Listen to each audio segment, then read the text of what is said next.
আসসালামু আলাইকুম দর্শক, আপনারা কেমন আছেন? আশা করি সবাই ভালো আছেন আল্লাহর অশেষ মেহরবানিতে। এই যে মসজিদটা দেখতেছেন, মসজিদটা হলো বাঙ্গালোরে মসজিদে বিলাল। মসজিদটার নাম হলো মসজিদে বিলাল। এই মসজিদটা দেখতে খুবই সুন্দর, মাশাআল্লাহ।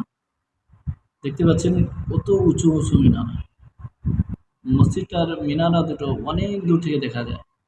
যখন ওইদিকে যাওয়া হয়, প্রায় বাসে আমরা যাই ওইদিকে, কিন্তু বাসে যেয়ে দেখলে অনেক দূর থেকে দেখা যায়। এই দেখতে পাচ্ছেন সিনারিটাও খুব সুন্দর, দৃশ্যটা, প্রাকৃতিক দৃশ্যটা খুব সুন্দর। তার সঙ্গে দেখতে পাচ্ছেন আমার বন্ধু ওখানে বসে আছে, আমরা একসঙ্গে ঘুরি। তারপরে এই যে মসজিদটা দেখছেন, এই মসজিদটা ওই যে জায়গাটার নাম হলো বান্নারঘাটা রোড, ব্যাঙ্গালোর। আর এখানে আসল কথা হলো এই মসজিদটা এখানে বসার জন্য মাশাআল্লাহ খুব সুবিধা আছে। পিছনেও অনেকটা জায়গা আছে, কিন্তু পিছনে এখন যাচ্ছি না আমি। আমি শুধু এখানেই ঘুরতেছি। দেখতে পাচ্ছেন মসজিদটা অনেকটাই সুন্দর।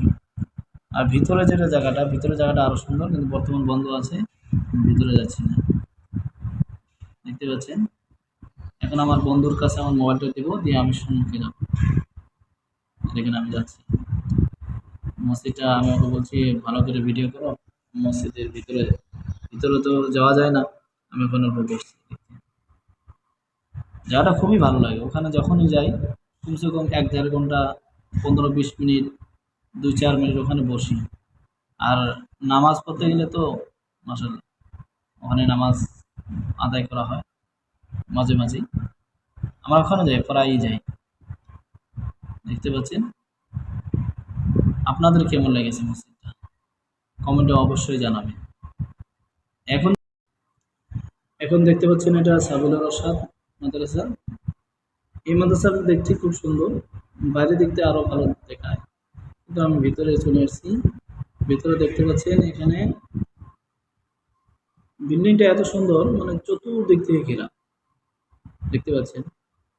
আর মাদ্রাসার মাঝখানে নারকেল গাছ আছে, দেখছেন এটা উজুখানা, কত সুন্দর ফুল গাছ দিয়ে ঘেরানো। আবার আপনাদেরকে ভালো করে দেখাবো। দেখতে পাচ্ছেন নারকেল গাছ, সামনে বেশ দেখতে সুন্দর দৃশ্য রয়েছে।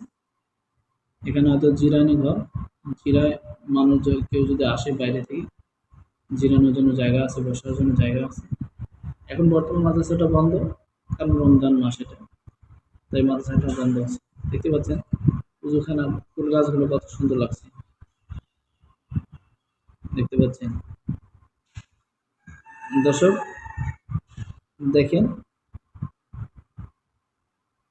চতুর্দিকে ঘেরানো, কিন্তু এখানে একটা গেট আছে। গেটটা আপনাদেরকে দেখাচ্ছে, এই যে এটা অল্প দেখাচ্ছে আরো ভালো করে। এটা হলো মাঝখানের গেট। ভিতরে আসতে গেলে এই গেট দিয়ে আসতে হবে, বাইরে বাকি কোনো গেট নেই। মাদ্রাসা এই জন্য আরো ভালো হয়েছে, কারণ কেউ যদি ঢুকে, বিনা পারমিশনে কেউ বের হতে পারবে না।